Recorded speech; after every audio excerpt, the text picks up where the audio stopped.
ॐ सर्वेषां स्वस्तिर्भवतु, सर्वेषां पूर्णं भवतु, सर्वेषां शान्तिं भवतु, सर्वेषां मङ्गलं भवतु।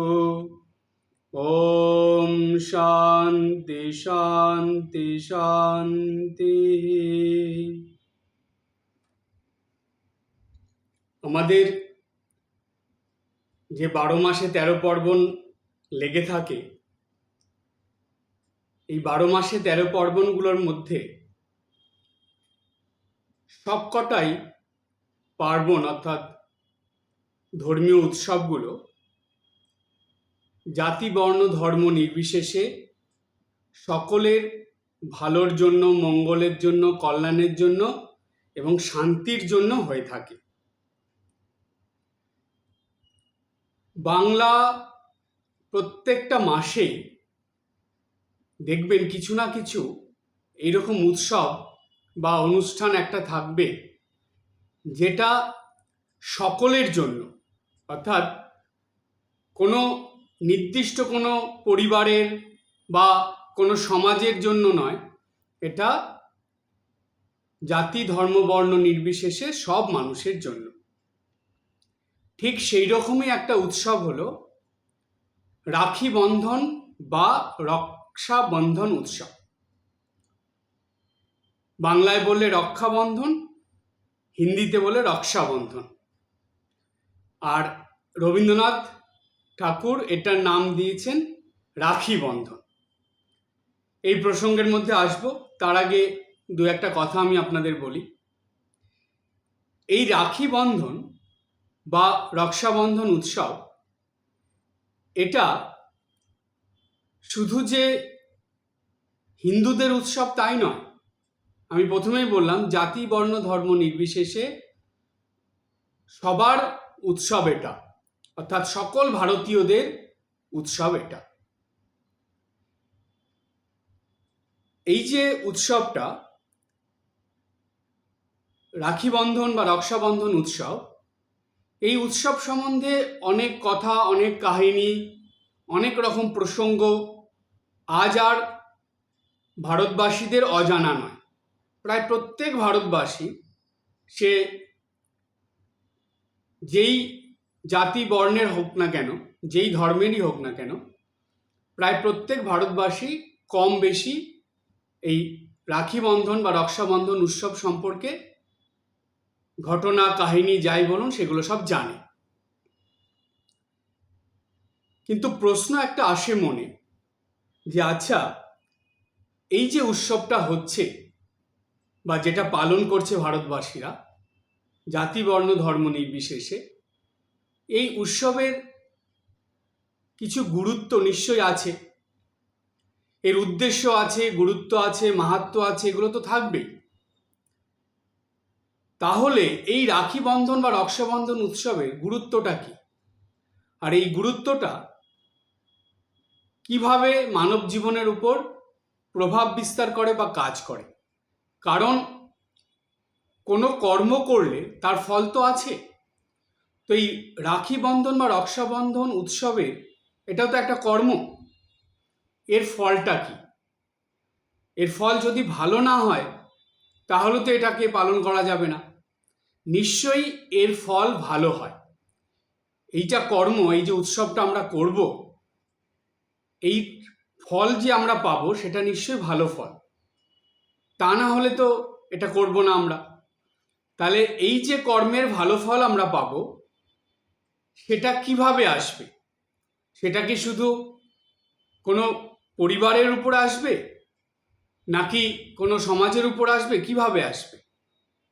আজকে সেই প্রসঙ্গটাই জানব যে রাখি বন্ধন বা রক্ষাবন্ধন উৎসবে পারিবারিক, সামাজিক ও আধ্যাত্মিক গুরুত্বটা কি।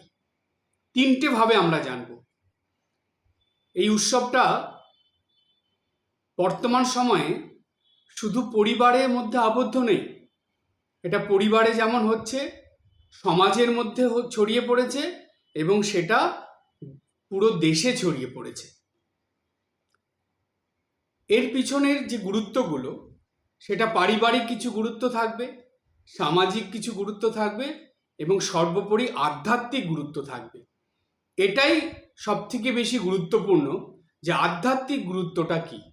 কারণ কোনো উৎসব অনুষ্ঠানের মধ্যে যদি আধ্যাত্মিক গুরুত্ব না থাকে তাহলে সেটা বেশি মানুষ অ্যাকসেপ্ট করে না বা সেটা বেশি মানুষ গ্রহণ করতে চায় না।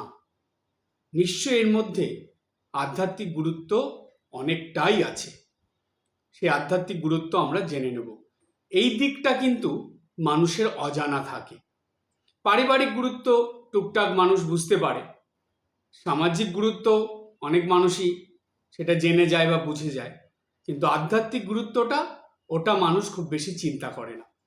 কিন্তু জানবেন আধ্যাত্মিক গুরুত্ব সূক্ষ্ম আকারে থাকে এবং এটাই সবথেকে বেশি মনের উপরে প্রভাব বিস্তার করে।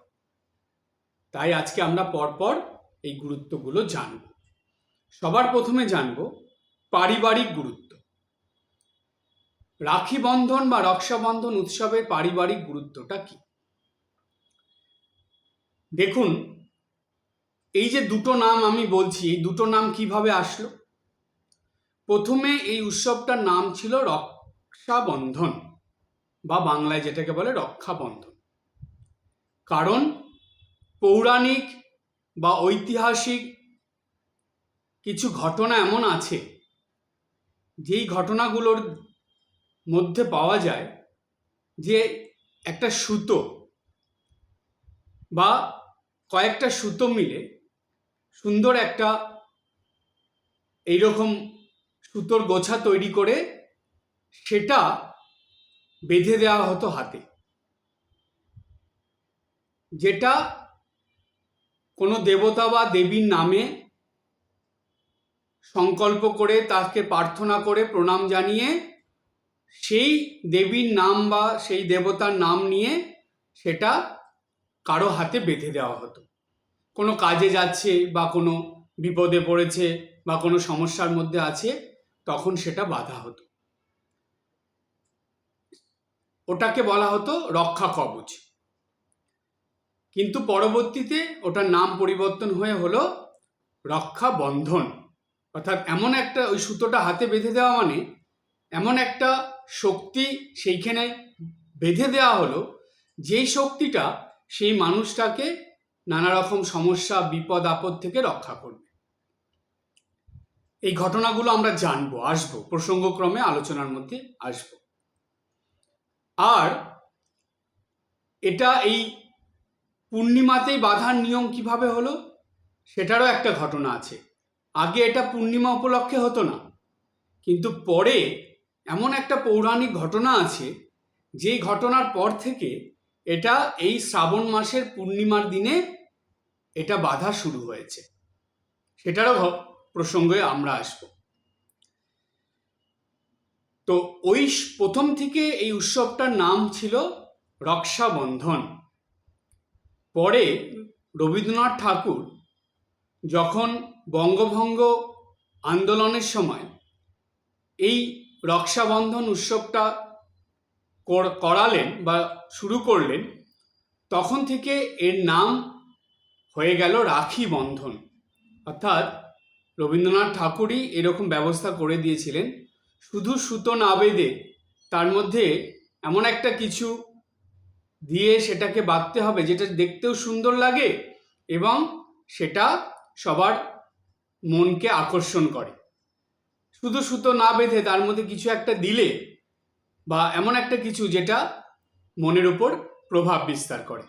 তারপর থেকে বিভিন্ন ধরনের সুতোর সঙ্গে লাগিয়ে যেগুলো তৈরি হলো সেটাই হলো রাখি, অর্থাৎ রক্ষাবন্ধন বা রাখির সঙ্গে এইটার সুতোটা বেঁধে সেই হিসাবে প্রত্যেকের হাতে বাঁধা শুরু হয়ে গেল। এবার পারিবারিক যে গুরুত্ব তার মধ্যে আসে। সবার প্রথম পারিবারিক গুরুত্ব হলো ভাই বোনের মধ্যে দৃঢ় সংকল্প গ্রহণ। ভাই বোনের মধ্যে একটা দৃঢ় সংকল্প গ্রহণ করা হয় এই দিনে। কি সেটা? পারিবারিক ক্ষেত্রে দেখা যায় এই শ্রাবণ মাসের পূর্ণিমার দিনে, যেটা রাখি পূর্ণিমা, এই দিনে কেন রাখি পূর্ণিমা নাম হয়েছে? এই হাতে রাখি পরানো হয় বলে। এই দিনে ভাইয়েরা দিদিদের কাছ থেকে বা বোনেদের কাছ থেকে হাতে রাখি পরে, বা বোনেরা সেই রাখিটা ভাইদের হাতে, দাদাদের হাতে পরিয়ে দেয়। এর দ্বারা শিক্ষাটা কি? কেন এটা করে? কারণ এটা হলো যে ভাই বা দাদা সর্বদা বোনকে যে কোনো সমস্যা, অসুবিধা, বিপদ আপদ থেকে রক্ষা করবে এবং তার পাশে থাকবে, এই রকম একটা অঙ্গীকার এই রাখি বন্ধনের মধ্যে দিয়ে প্রচারিত হয় বা বলা হয় যে বোন দাদাকে শ্রদ্ধা সম্মানের চোখে দেখবে, বা ভাইকে আদর যত্ন করে স্নেহের দ্বারা দেখাশোনা করে রাখবে, এবং সেই ভাই বা দাদা সেই বোনকে যে কোনো অসুবিধা বিপদ থেকে রক্ষা করবে, তার পাশে থাকবে। সেটা একদিন দুদিন নয়, সারা জীবন। এই রকমই একটা সংকল্পের দ্বারা এই রাখি বন্ধন উৎসব হয়। এটা হলো পারিবারিক কারণ, প্রথম কারণ। এবার পারিবারিক কারণের দ্বিতীয়র মধ্যে যাচ্ছি, যে পারিবারিক গুরুত্বের মধ্যে তিনটে গুরুত্ব, তার প্রথম গুরুত্ব আমরা জেনে নিলাম। দ্বিতীয় গুরুত্ব, পারিবারিক সম্পর্কের মেলবন্ধন স্থাপন। এই রাখি বন্ধন উৎসব উপলক্ষে আত্মীয় স্বজনেরা, পরিবারের মানুষজন প্রায়ই দেখা যায় তারা এসে একত্রিত হয়। বর্তমান সময়ে মানুষ অনেক ব্যস্ততার মধ্যে থাকে, সময় করতে পারে না। তবুও এখনো অনেক পরিবার আছে যেখানে এই রাখি বন্ধন উৎসব উপলক্ষে ভাইয়েরা বোনেরা সবাই একত্রিত হয়ে যায়। পরিবারের আত্মীয় স্বজনেরা, তাদের যে পরিচিত মানুষেরা, সবাই সেদিন উৎসব পালন করে এই রাখি বন্ধনের মধ্যে দিয়ে। ফলে কি হয়? এই পারিবারিক একটা মেলবন্ধন স্থাপিত হয়, সবার মধ্যে সুন্দর সম্পর্ক গড়ে ওঠে এবং হাসি খুশি আনন্দের একটা বাতাবরণ ছড়িয়ে পড়ে। তাই রাখি বন্ধন উৎসব হলো পরিবারের মানুষদের একটা মেলবন্ধন স্থাপনের উৎসব। এটা হলো দ্বিতীয় গুরুত্ব। এবার আমরা আসবো তৃতীয় গুরুত্বের মধ্যে। তৃতীয় গুরুত্ব কি পারিবারিক গুরুত্বের মধ্যে? 3 নম্বর, নারীদের প্রতি শ্রদ্ধা ও সম্মান প্রদর্শন এবং বৃদ্ধি। পরিবারে দেখুন, যখন এই রকম উৎসব হয় ভাই বোনদের বা পরিবারের মানুষদের মধ্যে, তখন কি হয়? এই রাখি বাঁধাটা বর্তমান সময়ে কিন্তু শুধু ভাই বোনের মধ্যে সীমাবদ্ধ নেই। এই রাখিটা বা রক্ষা বন্ধন উৎসবে এই যে সুতোটা যে কোনো মানুষের হাতে বাঁধা যায়। এমনকি পৌরাণিক ঘটনার মধ্যে আমরা পাবো, সেটা আলোচনার মধ্যে আসব, যে একজন স্ত্রী বা একজন পত্নী তার স্বামীর হাতেও বেঁধে দিতে পারে, কারণ তার স্বামীকে অসুবিধা, বিপদ আপদ থেকে রক্ষার জন্য একটা সংকল্প নিয়ে বেঁধে দিতে পারে। সেই ঘটনা কিন্তু আমাদের পুরাণে আছে। এটা হলো দেবরাজ ইন্দ্র এবং তার পত্নী শচী দেবীর ঘটনা। আমরা সেটা বলবো, সেটা জানবো। তো পারিবারিক এই ক্ষেত্রে পুরুষরা নারীদের প্রতি এই সম্মান শ্রদ্ধা প্রদর্শন করে, কারণ যেহেতু নারীরা তাদের ভালোর জন্য, পুরুষদের ভালোর জন্য, মঙ্গলের জন্য, তাদের অসুবিধা, সমস্যা, বিপদ আপদ থেকে রক্ষার জন্য দেবতা বা দেবীদের কাছে প্রার্থনা করে এই রক্ষাবন্ধনের সুতো বা রাখি বেঁধে দিচ্ছে, তার জন্য পুরুষদেরকে ভাইদেরকে, দাদাদেরকে বা পরিবারের পুরুষদেরকে নারীদের প্রতি শ্রদ্ধা সম্মান সারা জীবন প্রদর্শন করে যেতে হবে, কৃতজ্ঞ থাকতে হবে তাদের কাছে। এগুলো হলো এই উৎসব পালনের মূল গুরুত্ব। এগুলো যদি মানুষ না পালন করে, এইরকম মনোভাব যদি মনে পোষণ না করে চলে, জানবেন ওই উৎসবের কোনো মাহাত্ম্য বা মূল্য থাকে না, আর ওটা জীবনের উন্নতিতে, মঙ্গল কল্যাণে সাহায্য করে না। তাই এই গুরুত্বগুলো মনে রেখে এই রাখি বন্ধন উৎসব বা রক্ষাবন্ধন উৎসব পালন করতে হবে প্রত্যেকটা ভারতবাসীকে। তাই পারিবারিক গুরুত্বের মধ্যে 3টে গুরুত্ব আমরা জানলাম। প্রথম গুরুত্ব হলো ভাই বোনদের দৃঢ় সম্পর্কের সংকল্প গ্রহণ। দ্বিতীয়, পারিবারিক সম্পর্কের মেলবন্ধন। এবং তৃতীয় হলো নারীদের শ্রদ্ধা ও সম্মান বৃদ্ধি। এই 3টে পারিবারিক গুরুত্ব থাকে। এবার আমরা আসব সামাজিক গুরুত্ব। পারিবারিক গুরুত্বটা আমরা বুঝে নিলাম, এবার সামাজিক গুরুত্বটার মধ্যে আসবে। সামাজিক গুরুত্বের মধ্যেও 3টে ভাগ আছে। প্রথম ভাগ হলো সাম্প্রদায়িক সম্প্রীতি ও জাতীয় ঐক্য স্থাপন।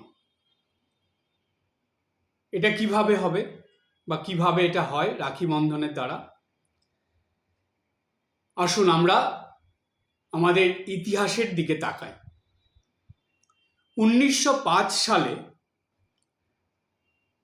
লর্ড কার্জন বাংলাকে 2 ভাগে ভাগ করে দেওয়ার জন্য একটা স্লোগান তুলেছিলেন এবং সেইভাবে তিনি কর্ম করে যাচ্ছিলেন। স্লোগানটা কি ছিল? স্লোগানটা ছিল ভাগ করো ও শাসন করো। এটা তখন ইংরেজরা এই স্লোগানটা শুরু করে দিয়েছিলেন, চারিদিকে এটা শোনা যেত।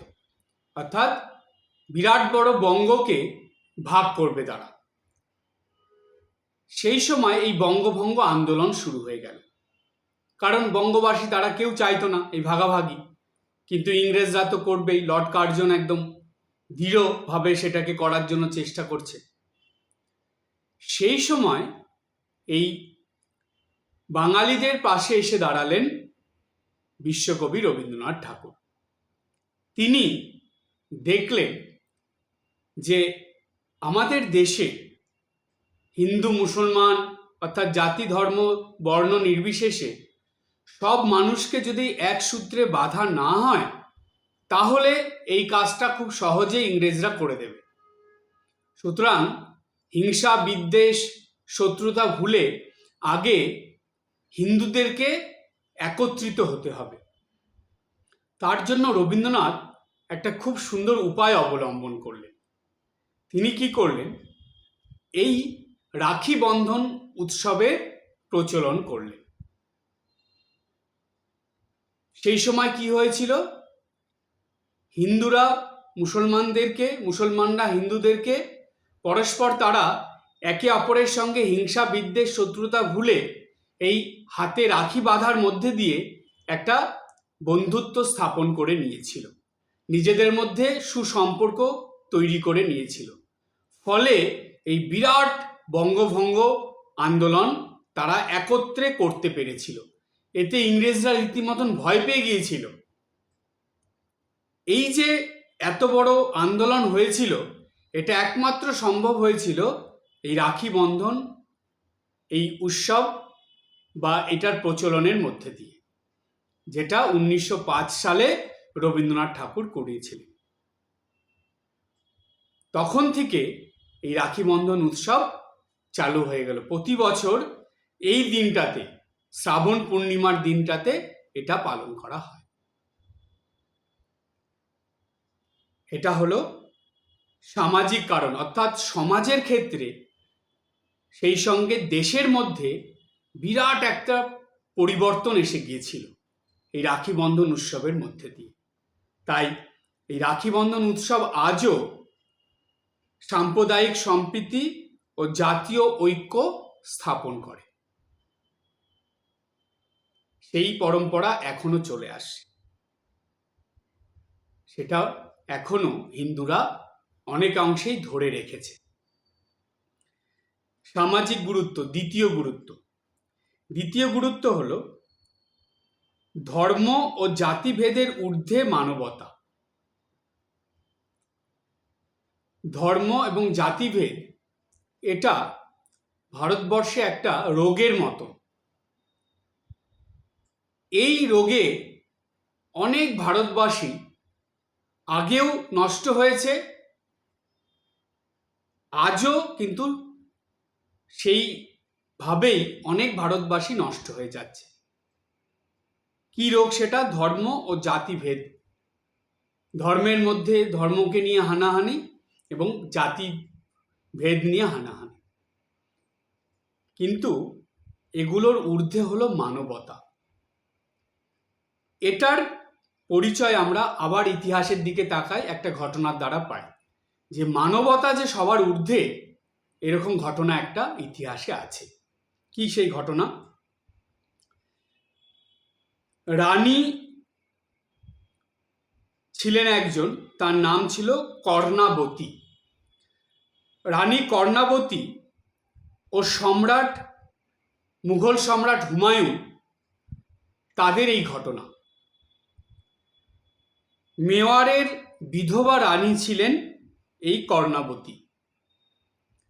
তিনি মেওয়ার শাসন করছিলেন। হঠাৎ করে তিনি শুনলেন গুজরাটের সুলতান বাহাদুর শাহ সেই মেওয়ার আক্রমণ করার জন্য এগিয়ে আসছে। বিরাট সৈন্য সামন্ত নিয়ে মেওয়ার রাজ্যের দিকে এগিয়ে আসছে, সেটা দখল করে নেবে বলে। তো মেওয়ারের রানী যিনি ছিলেন কর্ণাবতী, তিনি জানতেন যে এই গুজরাটের যে সুলতান বাহাদুর শাহ, তার সঙ্গে আমার যে সৈন্য সামন্ত আছে বা আমার যেই শাসন অবস্থা, তাতে করে এর আক্রমণ আমি প্রতিরোধ করতে পারবো না, আমি হেরে যাব। সুতরাং কিছু তো একটা উপায় অবলম্বন করতে হবে, না হলে আমি তো মারা যাবই, সেই সঙ্গে আমার প্রজারাও প্রাণ হারাবে, আমার এই রাজ্য যাবে। তখন এই রানী কর্ণাবতী তিনি খুব সুন্দর একটা বুদ্ধি অবলম্বন করলেন এবং সেইভাবেই কাজ করলেন। তিনি যখনই খবর পেয়েছেন যে গুজরাটের সুলতান বাহাদুর শাহ আক্রমণের জন্য এগিয়ে আসছেন, তখনই তিনি কি করলেন, একটা পত্র লিখলেন। কাকে? মুঘল সম্রাট হুমায়ুনকে। পত্রর সঙ্গে তিনি তাকে ভাই বলে সম্বোধন করে লিখলেন এবং তার কাছে সাহায্য প্রার্থনা করলেন। আর ওই পত্রের সঙ্গে একটা এই রক্ষা বন্ধন অর্থাৎ সুতো হাতে বাঁধার জন্য সেটাও পাঠিয়ে দিলেন। খুব সুন্দর একটা রাখির মতন সুতো সেটা তিনি পাঠালেন। তাড়াতাড়ি সেটা গিয়ে হুমায়ুনের কাছে পৌঁছলো। হুমায়ুন সেটা দেখলেন এবং সেই পত্রটা পাঠ করে হুমায়ুন খুব খুশি হলেন এবং সেটা হাতে বেঁধে নিলেন। এবং এতটাই তিনি খুশি হয়েছিলেন, তিনি স্বয়ং অর্থাৎ নিজে সৈন্য সামন্ত নিয়ে সেই মেওয়ারের পক্ষ থেকে অর্থাৎ মেওয়ারকে রক্ষা করার জন্য তিনি চলে আসলেন। এসে সেই গুজরাটের সুলতানের বিরুদ্ধে যুদ্ধ করে মেওয়ারকে রক্ষা করলেন। তাহলে দেখুন, এই যে ভ্রাতৃত্বের সম্পর্ক তৈরি করলেন রানী কর্ণাবতী হুমায়ুনের সঙ্গে, হুমায়ুন সেটা কিন্তু গ্রহণ করে নিলেন এবং এত খুশি হলেন, তিনি তার বোনকে রক্ষা করার জন্য নিজে চলে আসলেন যুদ্ধ করতে। এটা হলো ধর্ম ও জাতিভেদের ঊর্ধ্বে যে মানবতা, তার প্রকৃষ্ট উদাহরণ বা প্রমাণ। সুতরাং জানবেন, এই ভাতৃদ্বিতীয়া অর্থাৎ মানে এই যে ভ্রাতৃত্বের যে সম্পর্ক, যেটা রাখি বন্ধন উৎসব বা রক্ষাবন্ধন উৎসবের দ্বারা হয়, সেটা কিন্তু একটা মানবতার জয় ঘোষণা করে, সামাজিক ক্ষেত্রে এবং দেশের ক্ষেত্রে। এটা হলো দ্বিতীয় গুরুত্ব। তৃতীয় গুরুত্ব হলো, সামাজিক গুরুত্বের মধ্যে 3 নম্বর হলো কৃতজ্ঞতা জ্ঞাপন ও সামাজিক সুরক্ষা। দেখবেন বর্তমান সময়ে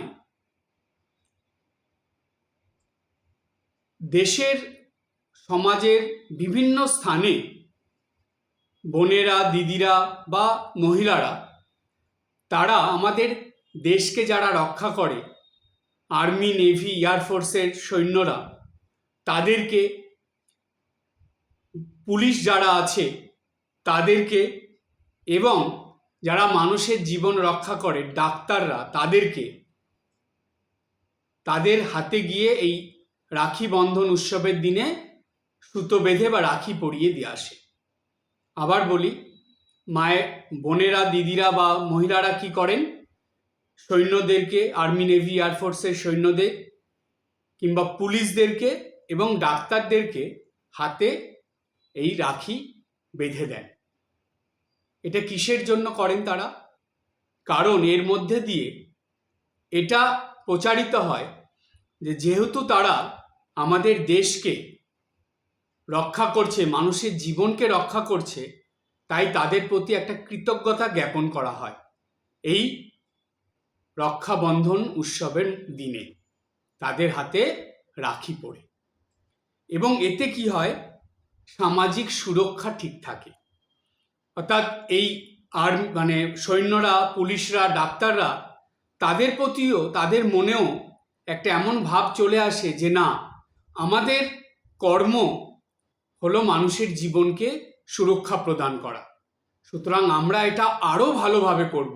আমাদের দেশের সবাই যাতে আমাদের জন্য উপকৃত হয়, তাদের সাহায্য হয়, আমরা সেইভাবে কাজ করব। সুতরাং এই যে সম্প্রীতিটা, এই যে নিজেদের মধ্যে সুসম্পর্কটা এবং একে অপরের প্রতি যে কৃতজ্ঞতা জ্ঞাপন ও সামাজিক সুরক্ষা যেটা তৈরি হয়, এটা কিন্তু এই যে ভাই বোনের যে সম্পর্ক, যেটা রাখি বন্ধনের মধ্যে দিয়ে সমাজে ছড়িয়ে পড়ে, সেটার গুরুত্ব অপরিসীম। তাই সামাজিক 3টে গুরুত্ব আমরা জানলাম। প্রথম, সাম্প্রদায়িক সম্প্রীতি ও জাতীয় ঐক্য স্থাপন। দ্বিতীয়, ধর্ম জাতিভেদের ঊর্ধ্বে মানবতা। এবং তৃতীয়, কৃতজ্ঞতা জ্ঞাপন ও সামাজিক সুরক্ষা। এটা হলো রাখি বন্ধন উৎসবের সামাজিক গুরুত্ব। এবার সব থেকে ইম্পর্টেন্ট যেটা, সেটা হলো আধ্যাত্মিক গুরুত্ব। সেই আলোচনার মধ্যে আমরা আসব। এবার যেই গুরুত্বপূর্ণ বিষয়টা জানব, সেটা হলো রাখি বন্ধন উৎসবের আধ্যাত্মিক কারণ, যেটা বেশিরভাগ মানুষেরই অজানা।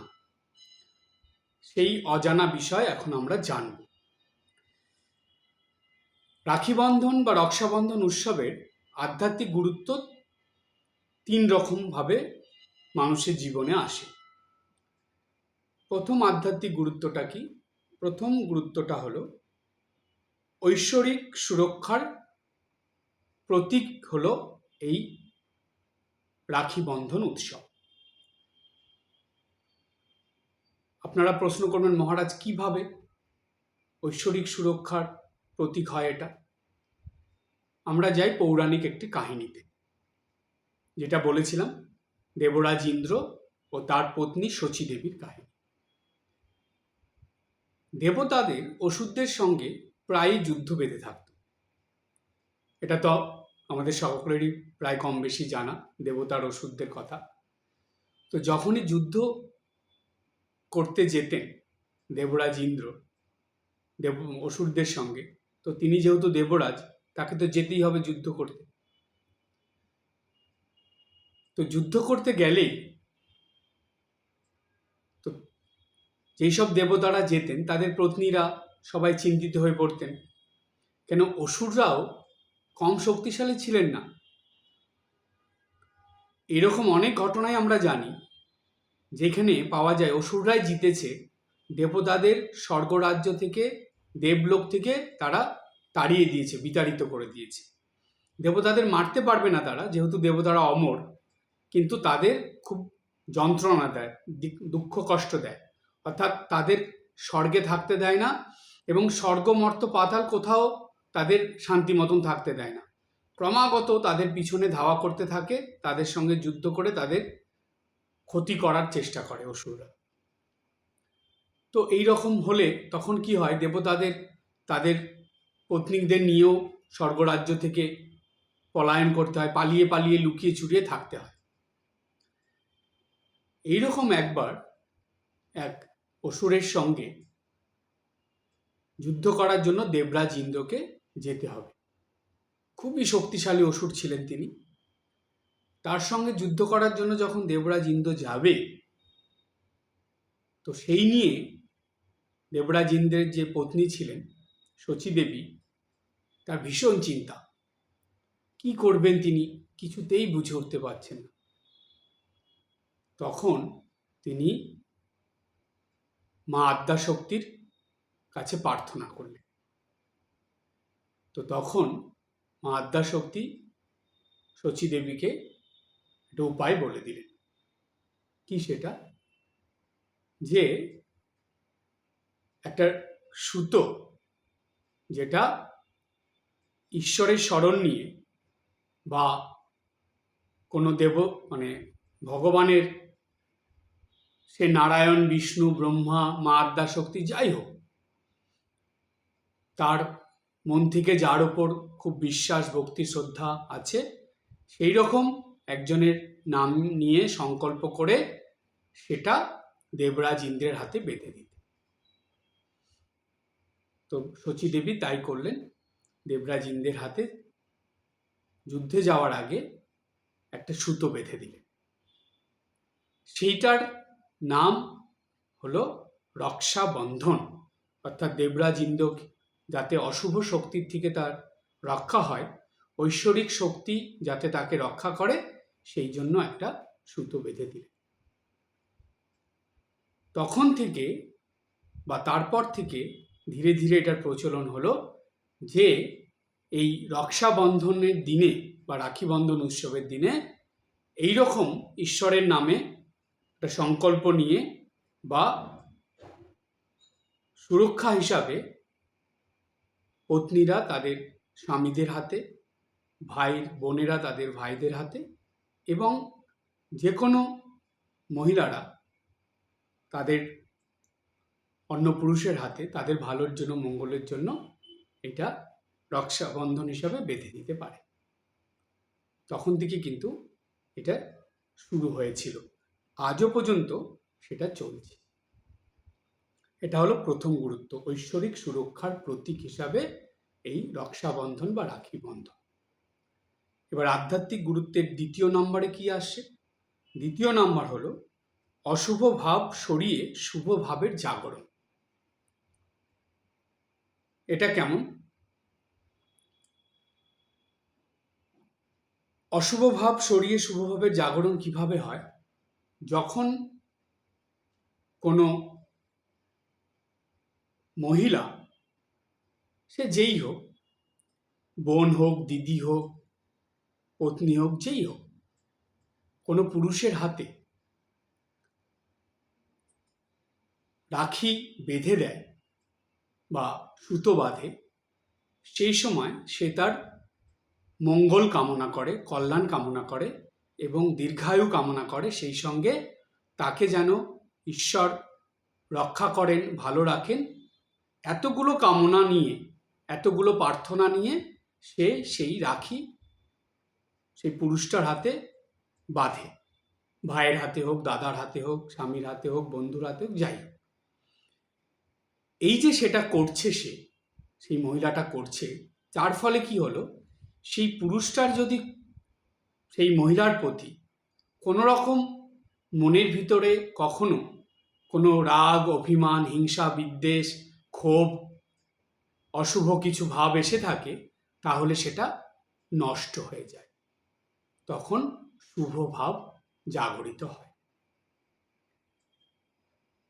এই রকম একটা ঘটনা আমরা এখন জানবো, পৌরাণিক ঘটনা। বলি রাজা তিনি যখন ব্রাহ্মণ অবতারে ভগবান বিষ্ণু এসে বলি রাজাকে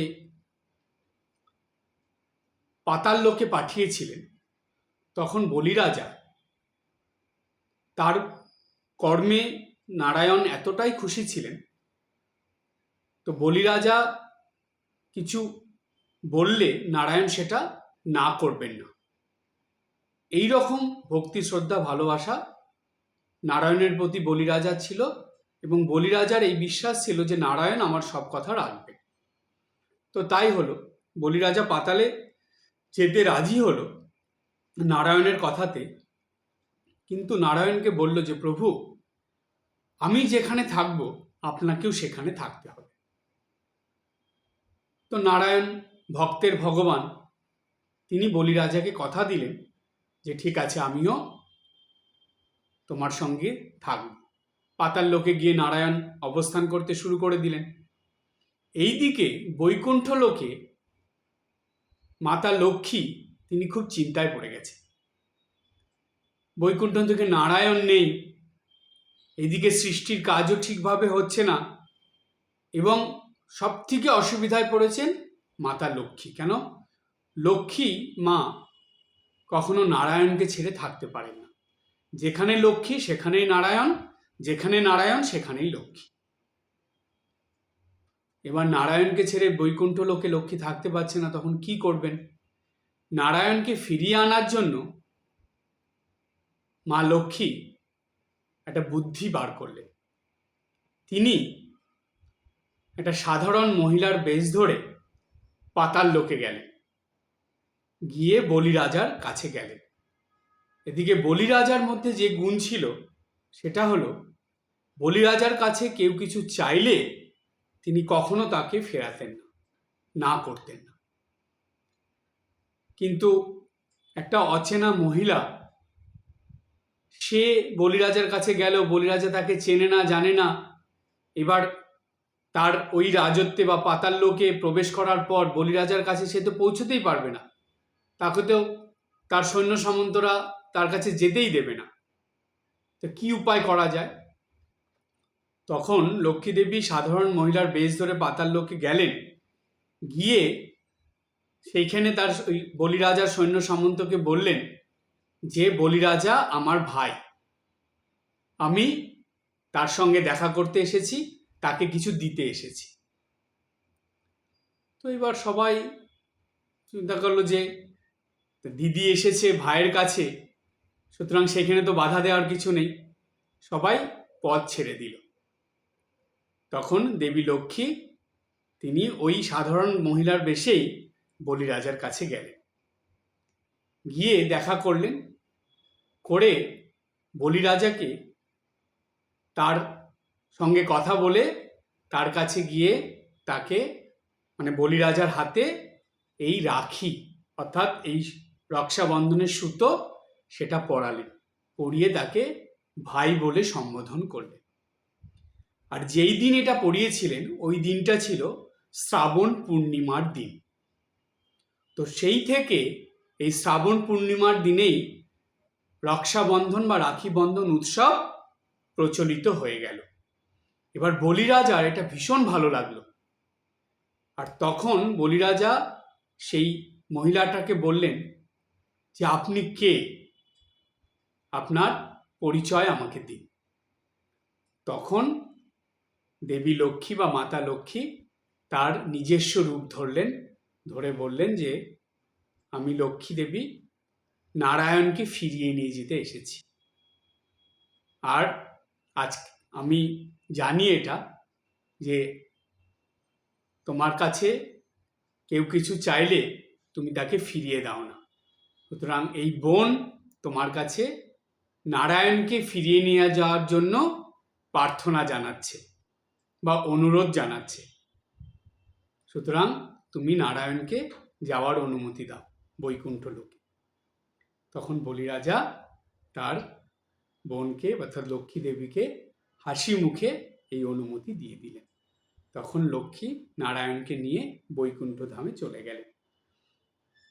এটা হলো যে একটা বলি রাজা তো অসুর ছিলেন, তো অসুর কুলে জন্ম হয়েছিল, সেইখানে সব পাতাল লোকে অসুররাই ছিল, সেইখানে তো অশুভ ভাব। কিন্তু সেইখানে গিয়ে মাতা লক্ষ্মী বলি রাজার হাতে এই রাখি পরিয়ে বা এই রক্ষাবন্ধনের সুতো পরিয়ে এমন শুভভাবের আবির্ভাব ঘটালেন যেখানে সব অশুভ ভাব দূরীভূত হয়ে গেল। তাই বলা হয় এই রাখি বন্ধন উৎসব অশুভ ভাব সরিয়ে শুভ ভাবের জাগরণের উৎসব। এটা হলো আধ্যাত্মিক গুরুত্বের দ্বিতীয়। এবার আধ্যাত্মিক গুরুত্ব তৃতীয়টা কি, সেটার মধ্যে আসছি। তৃতীয় হলো ভক্তি ও কর্মের বন্ধন স্থাপন করে এই রাখি বন্ধন উৎসব। ভক্তি ও কর্মের বন্ধন কিভাবে স্থাপন করে, রাখি বন্ধন উৎসবের মধ্যে দিয়ে এটা কিভাবে স্থাপিত হয়, এটা দারুণ একটা প্রসঙ্গ, সেই প্রসঙ্গে আসবো। আধ্যাত্মিক গুরুত্বের 3 নম্বর কারণটা ভক্তি ও কর্মের বন্ধন। এটার একটা ঘটনা আছে, এটা ভাগবতেও আছে, অর্থাৎ ভাগবত পুরাণের ঘটনা, ভগবান শ্রীকৃষ্ণের জীবনের ঘটনা। এই ঘটনার মধ্যে ভগবান শ্রীকৃষ্ণ, দ্রৌপদী এবং শিশুপাল 3 জনের নাম পাওয়া যায়। যেখানে শিশুপাল একবার কৌরবদের না পাণ্ডবদের রাজসভাতে, অর্থাৎ সেখানে কৌরব পাণ্ডব সবাই ছিল, তো সেইখানে ভগবান কৃষ্ণকে খুব শ্রদ্ধা সম্মান প্রদর্শন করা হচ্ছিল, সবাই মোটামুটি খুশি ছিল, কিন্তু একমাত্র সেইখানে অখুশি হয়ে চরম বিরোধ জানিয়েছিল শিশুপাল।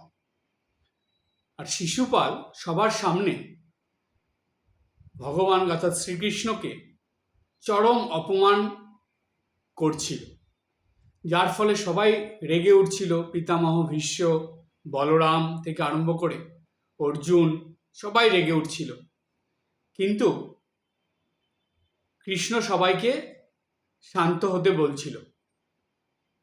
তো কৃষ্ণ তারপরে শিশুপালের যখন ঔদ্ধত্য বেড়েই চলেছে, কৃষ্ণ তখন বললেন যে শিশুপাল, তোমার কিন্তু পাপের ঘট বা ঘড়া যেটাকে বলে, পাপের ভাগ পূর্ণ হতে চলেছে, তুমি সাবধান হয়ে যাও। কারণ শিশুপালের মা ছিল ভগবান কৃষ্ণের পিসি, তো পিসির ছেলে, তো তাকে তার কৃষ্ণের হাতেই তার মৃত্যু হবে সেটা জেনে শিশুপালের মা কৃষ্ণের কাছ থেকে কথা নিতে চেয়েছিল যে সে যাতে তার ছেলেকে হত্যা না করে।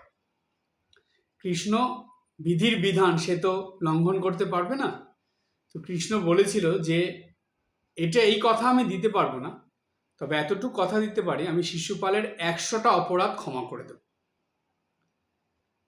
তো শিশুপালকে সাবধান করে দিল কৃষ্ণ যে তোমার কিন্তু অপরাধ 100 অপরাধ পূর্ণ হতে চলেছে, তুমি সাবধান হয়ে যাও। শিশুপাল কিছুতেই শুনল না, সে যা মুখে আসছে কৃষ্ণকে সমানে বলে যাচ্ছে। এই করতে করতে তার যখন 100 অপরাধ হয়ে গেল, তখন কৃষ্ণ সুদর্শন চক্র ছাড়লো, শিশুপালকে বধ করল। এই সুদর্শন চক্র ছাড়ার পরে কৃষ্ণের হাত কেটে গিয়েছিল, রক্ত পড়ছিল। তো তখন সবাই দেখে কেউ কিছু করছে না, দেখছে এই বদ্যি ডাকতে হবে, এই করতে হবে, সেই করতে হবে, নানা রকম তাদের সেই মানে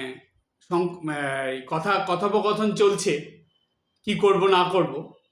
কিন্তু সেইখানে দ্রৌপদী ছিল।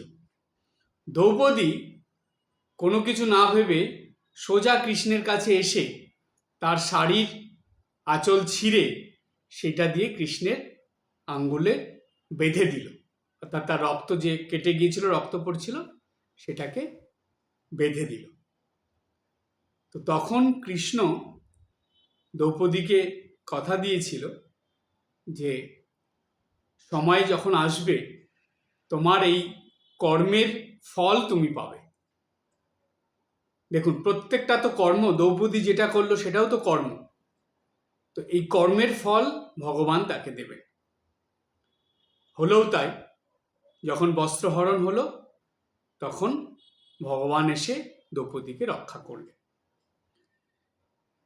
দ্রৌপদীর কর্ম এবং সেই সঙ্গে ভগবানের প্রতি ভক্তি, এই ভক্তি ও কর্মের বন্ধনের দ্বারা দ্রৌপদী ভগবানের কে বেঁধেছিলেন। অর্থাৎ ওই যে হাতে যেই কাপড়টা বেঁধে দিয়েছিলেন সেটা এই রক্ষা বন্ধনের সুতোর মতনই, কারণ কাপড় তো সুতো দিয়েই তৈরি হয়, সেই সুতোর মতনই একটা বন্ধন। সেই বন্ধনটা এমন হয়েছিল দ্রৌপদীর, মানে ওই সময়ের পর থেকে দ্রৌপদীর যত সমস্যা, যত বাধা বিঘ্ন জীবনে যেমন যেমন দুর্গতি এসেছে, প্রত্যেক ক্ষেত্রে ভগবান কৃষ্ণ এসে তাকে রক্ষা করেছে।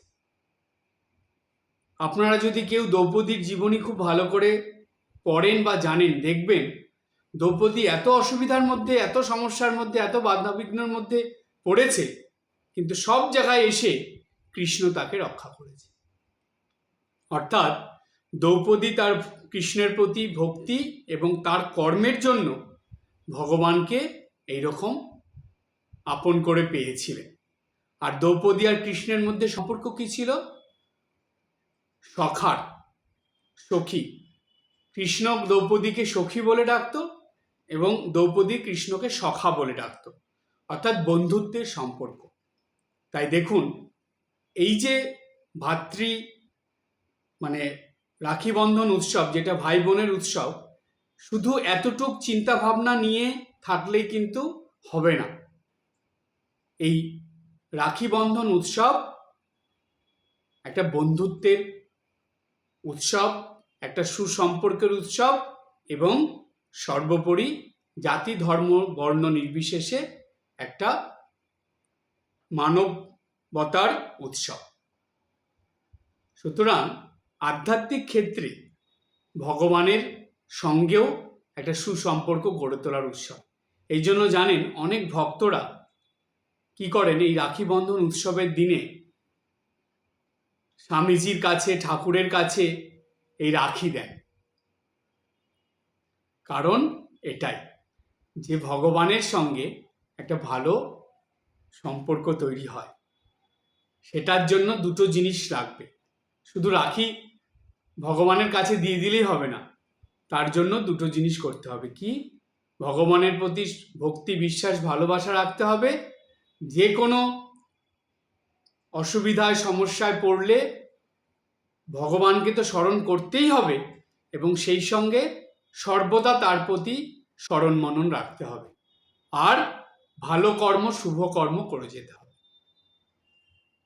যেটা দ্রৌপদীর জীবন থেকে এই শিক্ষা পাওয়া যায়। তাই ভক্তি ও কর্মের একটা সুসম্পর্ক বা দৃঢ় বন্ধন তৈরি করে এই রাখি বন্ধন উৎসব। তাই আপনাদের সবাইকে বলবো, এই উৎসবটা শুধু ভাই বোনের মধ্যে সীমাবদ্ধ রেখে পালন করবেন না, আর এরকম চিন্তা ভাবনাও রাখবেন না। রাখি বন্ধন উৎসব জাতি বর্ণ ধর্ম নির্বিশেষে একটা সারা দেশ জুড়ে খুবই বড় একটা উৎসব, যেই উৎসবের গুরুত্ব পারিবারিক জীবনেও যেমন, সামাজিক জীবনেও তেমন এবং আধ্যাত্মিক জীবনেও তেমন। এতটা গুরুত্ব এই উৎসবের।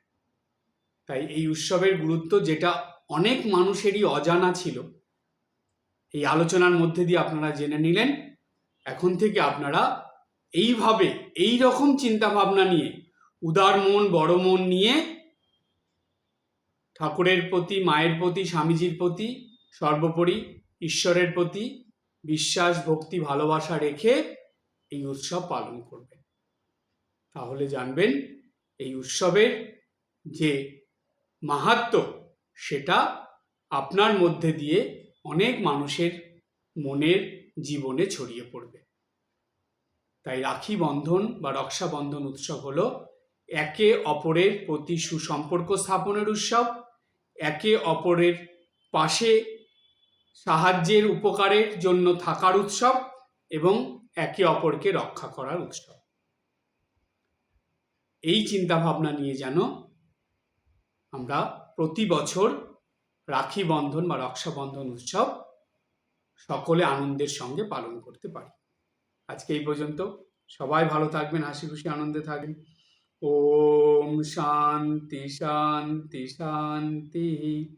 হরি ওম তৎসৎ। শ্রীরামকৃষ্ণার্পণমস্তু।